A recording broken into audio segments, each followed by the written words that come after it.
ಪುನೀತ್ ಅವರೇ, ಈ ಒಂದು ಸಾಧಕ ಕುರ್ಚಿ ಇದೆಯಲ್ಲ, ಇಲ್ಲಿ ಬಂದು ಕುಂತವ್ರದ್ದು ಎಲ್ರದೂ ಇದೆ ಕತೆ. ಏನಂತ ಹೇಳಿದರೆ, ಹೊಸದೇನೇನೋ ಮಾಡಕ್ಕೆ ಹೋಗ್ತಾರೆ, ಪ್ರವಾಹಕ್ಕೆ ವಿರುದ್ಧ ಈಜೋದಕ್ಕೆ ಹೋಗ್ತಾರೆ, ಸಮಾಜದಿಂದ ಸುತ್ತಮುತ್ತಲ ಕಡೆಯಿಂದ ಟೀಕೆ ಟಿಪ್ಪಣಿಗಳು ಬಂದಿರ್ತವೆ, ಆಮೇಲೆ ಅದನ್ನು ಎದುರಿಸ್ಕೊಂಡು ಬಂದವರೆಲ್ಲರೂ ಈ ಥರ ಯಶಸ್ವಿಯಾಗಿ ಬಂದು ಕುರ್ಚಿ ಮೇಲೆ ಕೂತಿದ್ದಾರೆ. ಅದರಲ್ಲಿ ನೀವೂ ಒಬ್ಬರು. ಅದೇ ನಮ್ಗೆ ಭಾಳ ಖುಷಿ ಇವತ್ತು. ಆ್ಯಂಡ್ ನಿಮ್ಮ ಯಶಸ್ಸಿನ ಜರ್ನಿ ಆರಂಭದಲ್ಲೇ ನೀವು ಇಲ್ಲಿ ಕೂತಿದ್ದೀರಿ ಅಂತ ಅಂದಮೇಲೆ there is a long way to go. And ನಿಮ್ಮ ಜೊತೆ ನಿಂತವರೆಲ್ಲರೂ ಕೂಡ ಇದಕ್ಕೆ ನಿಮ್ಮ ಒಂದು ಯಶಸ್ಸಿಗೆ ಕಾರಣ ಆಗಿರ್ತಾರೆ. ಒಬ್ಬರು ನಿಮ್ಮ ಆತ್ಮೀಯರೊಬ್ಬರು ನಮಗೋಸ್ಕರ ಮಾತಾಡಿದ್ದಾರೆ, ನಿಮಗೋಸ್ಕರ ಸ್ಪೆಷಲ್ ಆಗಿ ಒಂದು ವೀಟ್ ಇದೆ ನೋಡೋಣ. ಪುನೀತ್ ಅವರು ನಮಗೆ ಒಂದು 4 ವರ್ಷದಿಂದ ಆಯಿತು ಪರಿಚಯ ಆಗಿ.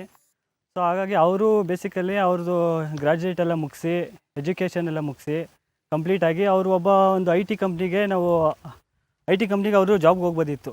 ಬಟ್ ಅವರು ಏನೋ ಒಂದು ರೈತರು ಆಗಿ, ನಾವು ಅವ್ರ ಅಪ್ಪ ಅಮ್ಮ ಎಲ್ಲ ರೈತರು ಆಗಿರೋದ್ರಿಂದ ನಾವು ಒಂದು ರೈತರಾಗಿ ಏನಾದರೂ ಒಂದು ಸಾಧನೆ ಮಾಡೋಣ ಅಂತ ಏನಾದರೂ ಒಂದು ಅವ್ರ ಮೈಂಡಲ್ಲಿ ಫಿಕ್ಸ್ ಆಗಿ, ಯಾವುದೇ ಐ ಟಿ ಕಂಪ್ನಿ ಮೊರೆ ಹೋಗ್ದಿರಾ ನಮ್ಮಂಥ ರೈತರು ಮಕ್ಕಳಿಗೆ ಒಂದು ರೋಲ್ ಮಾಡಲು ಆಗಲಿ ಅಂತ ಅವ್ರು ಸದ್ಯಕ್ಕೆ ಒಂದು ಎಲ್ಲೋ ದೂರದಿಂದ ಇಲ್ಲಿ ಬಂದು ಜಮೀನು ತಗೊಂಡು 1 ಎಕರೆ ಇದೆಲ್ಲ ಫುಲ್ಲು ನೀರ್ಗಿರಿ ತೊಪ್ಪಿತ್ತಲ್ಲ, ಎಲ್ಲ ಹೆಂಗೆ ಡೆವಲಪ್ ಮಾಡಿದ್ದಾರೆ ಅಂದರೆ, ಒಬ್ಬ ದುಡ್ಡಿನ ಅಷ್ಟೊಂದು ಡೆವಲಪ್ ಮಾಡೋಕ್ಕಾಯ್ತಾರಲ್ಲ.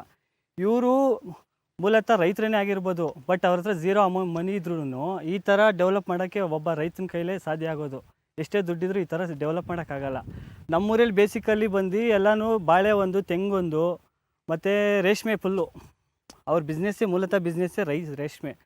ಈ ಒಬ್ಬ ನಮ್ಮ ಸ್ನೇಹಿತರು ಪುನೀತ್ ಅವ್ರು ಬಂದು ಇಲ್ಲಿ ಏನೋ ಒಂದು ಯೂತ್ಗಳಿಗೆ ಇದೇನೋ ಡಿಫ್ರೆಂಟಾಗಿ ಮಾಡಿದ್ದಾರೆ. ನಮಗೆ ಒಂದು ಖುಷಿ ಆಗುತ್ತೆ, ನಮ್ಮೂರಲ್ಲಿ ಈ ಥರ ಮಾಡಿದ್ದಾರೆ ಅನ್ನೋದು ನಮಗೆ ಒಂದು ಖುಷಿ. ಬಟ್ ನಮ್ಮ ಪುನೀತ್ ಅವರು ನಮಗೊಂದು ಇನ್ಸ್ಪಿರೇಷನ್ ಆಗಿ, ನಮ್ಮ ಸ್ನೇಹಿತರಾಗಿ ನಮ್ಗೆ ಹೇಳ್ಕೊಳ್ಳೋಕ್ಕೆ ಒಂದು ಖುಷಿ ಆಗುತ್ತೆ. ಈ ಊರಲ್ಲಿ ಹುಟ್ಟಕ್ಕೆ ನಾವು ಒಂದು ಪುಣ್ಯ ಮಾಡಿರ್ಬೇಕು.